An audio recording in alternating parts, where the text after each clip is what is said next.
Well, welcome back, everyone. Me and Janie, we're reading Sense and Sensibility. Just had a super yummy breakfast. Tried to just slow down and make breakfast and feel nourished this morning.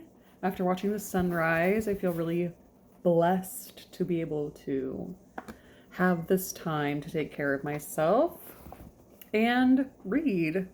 And we are on chapter 10 of Sense and Sensibility. I started to read the very first sentence of this chapter and I thought, I don't get it. And I looked it up and there's a lot online about this whole first sentence of this chapter. So I'm just going to read it and maybe we'll talk about it later. But it does start by saying, Mary Ann's preserver, as Margaret, with more elegance than precision, stilled Willoughby, called at the cottage early the next morning to make his personal inquiries. I actually didn't look up the word stilled. But the word preserver, I don't understand what that means. And I also don't understand the word stilled. Too formal and not smooth or natural. What's it mean? Simple past and verbs of still. Well, let's do still. I guess I could have been more prepared. An arrangement of steps that allows people but not animals to climb over a fence or wall. What? Style. Arrangement of steps or frames to climb. Huh. Styled Willoughby. Well, I'm gonna have to look up this whole first sentence and for myself. Mary Ann's preserver, comma, as Margaret, comma, with more elegance than precision, comma, stilled Willoughby, comma, called at the cottage early the next morning to make his personal inquiries. He was received by Mrs. Dashwood with more than politeness, with a kindness which Sir John's account of him and her own gratitude prompted, and everything that passed during the visit tended to assure him of the sense, elegance, mutual affection, and domestic comfort of the family to whom accident had now introduced him. Of their personal charms he had not required a second interview to be convinced. Miss Dashwood had a delicate complexion, regular features, and a remarkably pretty figure. Mary Ann was still handsomer. Her form, though not so correct as her sister's, in having the advantage of height, was more striking, and her face was so lovely that when in the common cant of praise she was called a beautiful girl, truth was less violently outraged than usually happens. Her skin was very brown, but from its transparency her complexion was uncommonly brilliant. Her features were all good. Her smile was sweet and attractive, and in her eyes, which were very dark, there was a life, a spirit, an eagerness, which could hardly be seen without delight. From Willoughby their expression was at first held back by the embarrassment which the remembrance of his assistance created.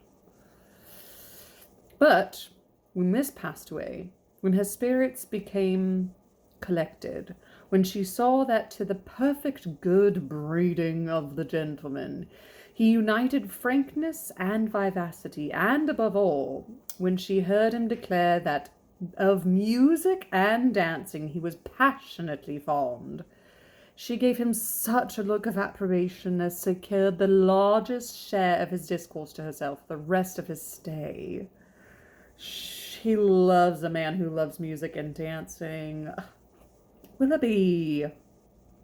It was only necessary to mention any favourite amusement to engage her talk.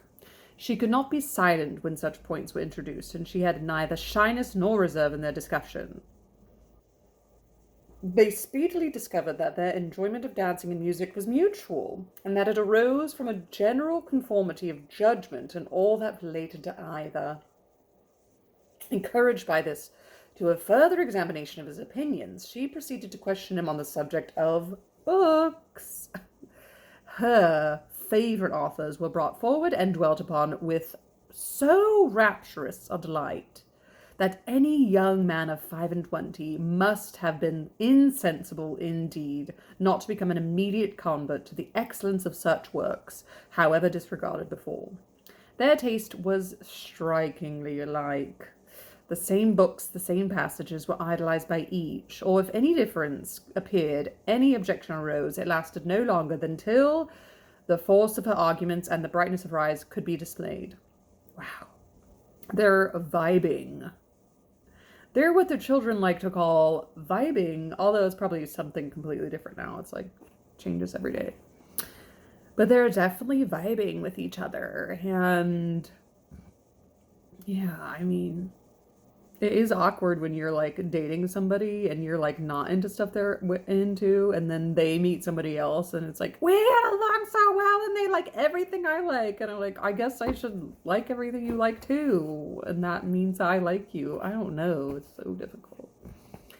He acquiesced in all her decisions, caught all her enthusiasm, and long before his visit concluded, they conversed with the familiarity of a long-established acquaintance. Love that. Love to feel like you've known somebody for your whole life when you've only met them just now. It's very cool. It's a cool feeling. Well, Marianne, said Eleanor as soon as he had left them, for one morning I think you've done pretty well. You've already ascertained Mr. Willoughby's opinion in almost every matter of importance. You know what he thinks of Cowper and Scott, and you are certain of his estimating their beauties as he ought, and you have received every assurance of his admiring Pope no more than is proper. Ooh. I found out where I should look. Okay, this is chapter 10. Admiring Pope no more than is proper. The contrast is between two romantic poets, Cowper and Walter Scott, and that Augustan predecessor, Alexander Pope. Oh, not like the Pope. Okay, I see. Oh, this is a long thing. Cowper's and Scott poetic expression of an emotional response to nature was instrumental in the decline of Alexander Pope's more cerebral presentation of restraint and order in the human spirit and natural world. Scott's popularity was only firmly established with the publication of The Lay of the Last Minstrel in 1805. Hence his name must have been introduced in the latter version of the novel. As Cassandra suggests, it's the first composition dates from 1790, like Cassandra, her sister. Oh, cool. Thanks, book. But how is your acquaintance to be long supported under such extraordinary dispatch of every subject for discourse? You will soon have exhausted each favourite topic. Another meeting will suffice to explain his sentiments on picturesque beauty and second marriages, and then you have nothing farther to ask. You guys have blown your wad too soon, and then after you guys have talked about everything, there'll be nothing to talk about. Which I also don't believe either. Like, enjoy this time and this momentum, and you'll always have stuff to talk about because you like the same things. So you guys can go to the same movies and like them and talk about them. I don't believe that either. Picturesque beauty is a reference to William Gilpin's 6 books of observations on various parts of Great Britain, and his 1792 3 essays on picturesque beauty, on picturesque travel, and on sketching landscape established the principle of emphasizing scenery itself rather than using it as a frame for the emblem, icon, or allegory. Picturesque beauty is that which can be demonstrated in painting. Uvedale Price's essays on the picturesque are also frequent target in the novel. Whoa. Wow. There's nothing farther to ask. Eleanor, cried Marianne, is this fair? Is this just? Are my ideas so scanty?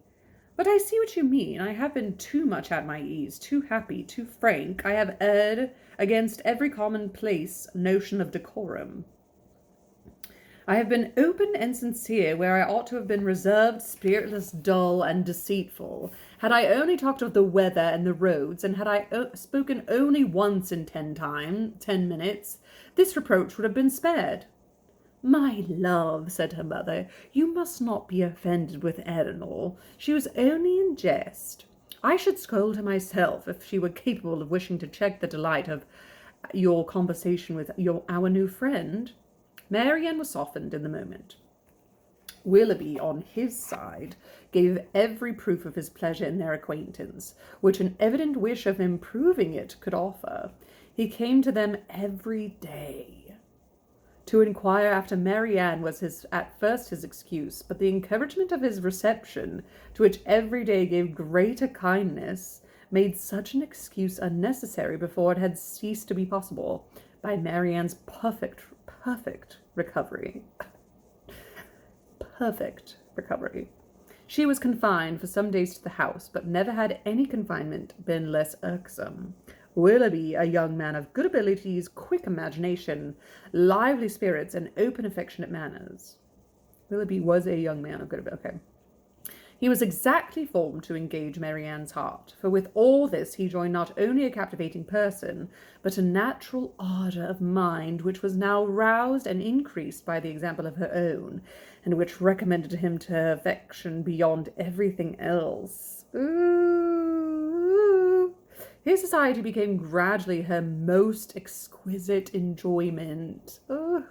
They read, they talked, they sang together. His musical talents were considerable, and he read with all the sensibility and spirit which Edward had unfortunately wanted.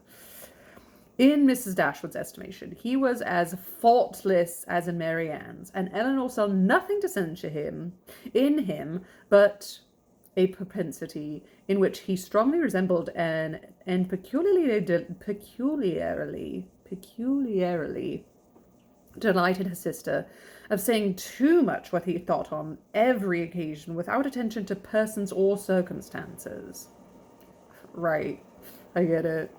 In hastily forming and giving his opinion of other people, in sacrificing general politeness to the enjoyment of undivided attention where his heart was engaged, and in slighting too easily the forms of worldly propriety, he displayed a want to caution which Eleanor could not approve, in spite of all that he and Marianne could say in its support.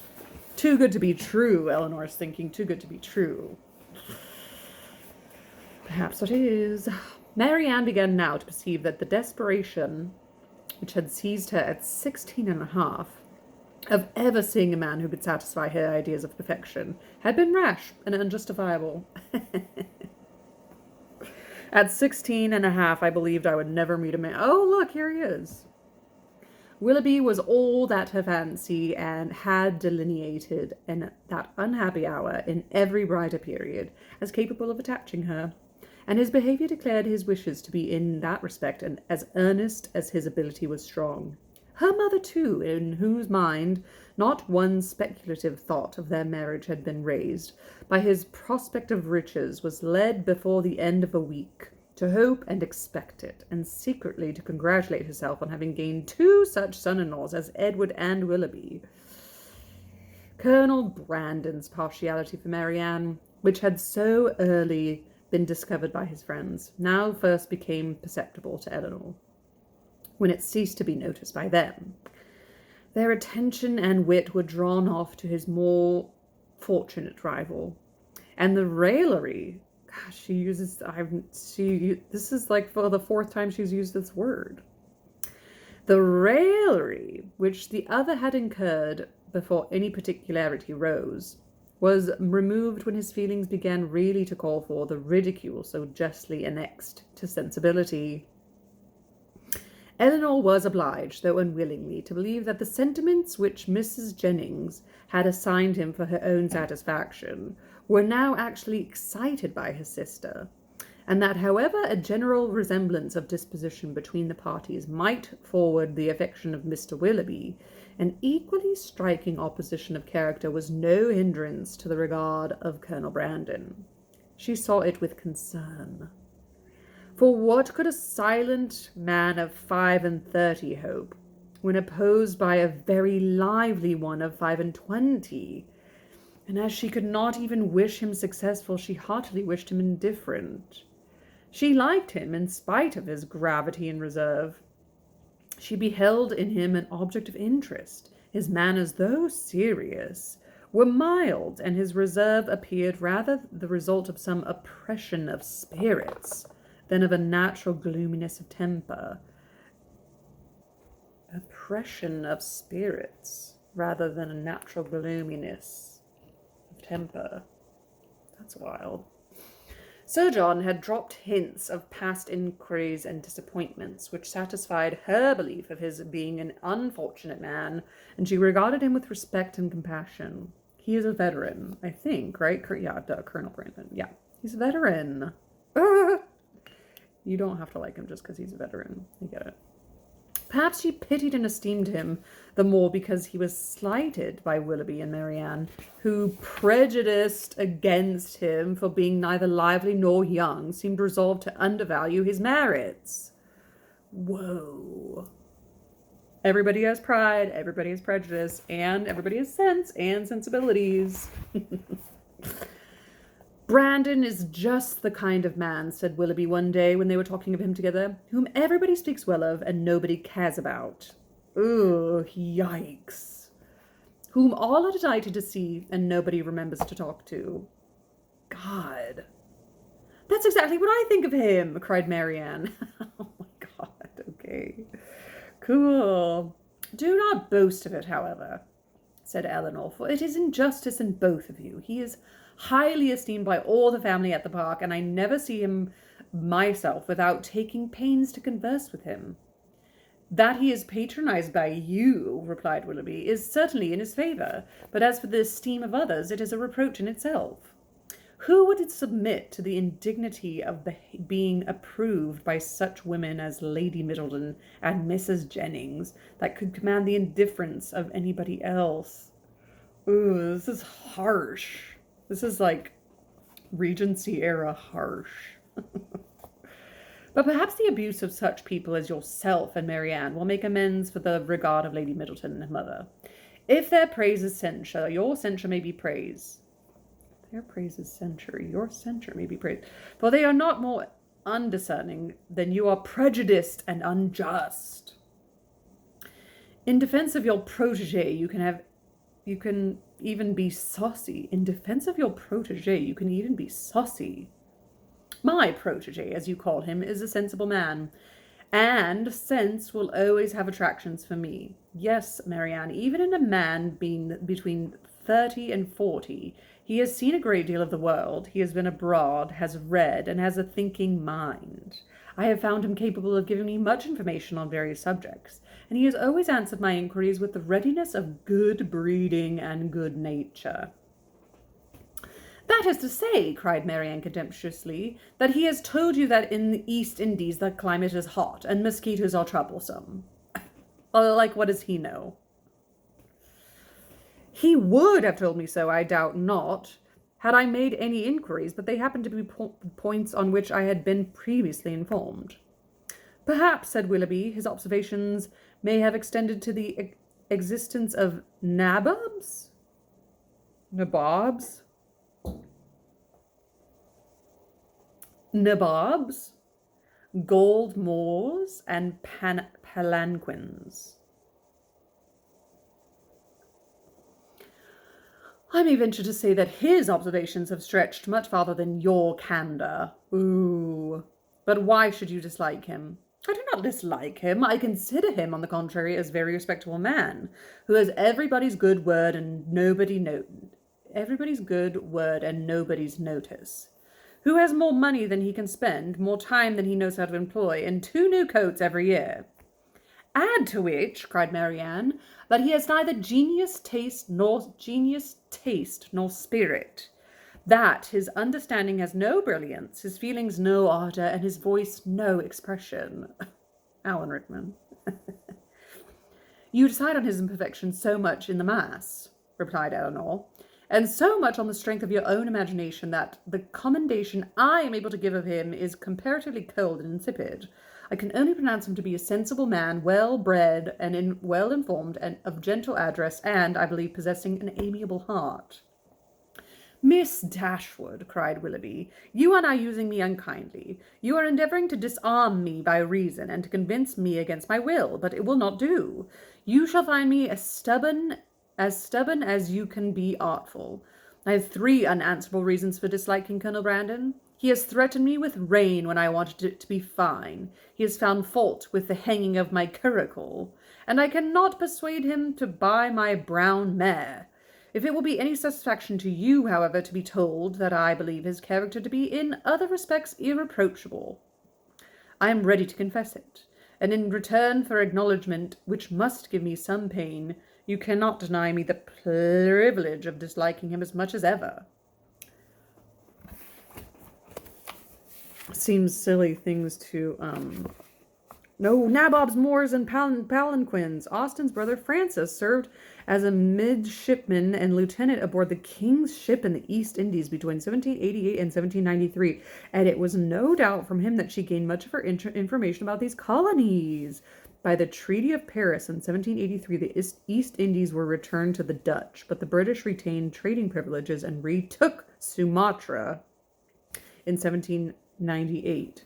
Willoughby's reference here is to the image rather than the reality of British colonial activities in India.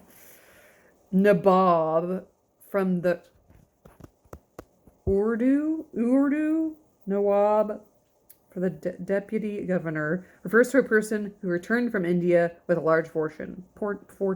I said fortune. Moor, from the Persian for seal, mohur, was the chief gold coin of British India, worth 15 rupees. Palanquins, from the Hindi palki, refers to a covered litter, usually extravagantly ornamented for state occasions, carried by 4 or 6 men by means of poles projecting before and behind. The hanging of my curricle refers to the position of the body in relation of the 2 wheels of this slight pleasure vehicle. The body, how it hangs really low. That's funny. These are so handy. These little numbers. I don't know what they are. Next time we shall read chapter 11. And continue on talking crap about Colonel Brandon, I guess. Jeez.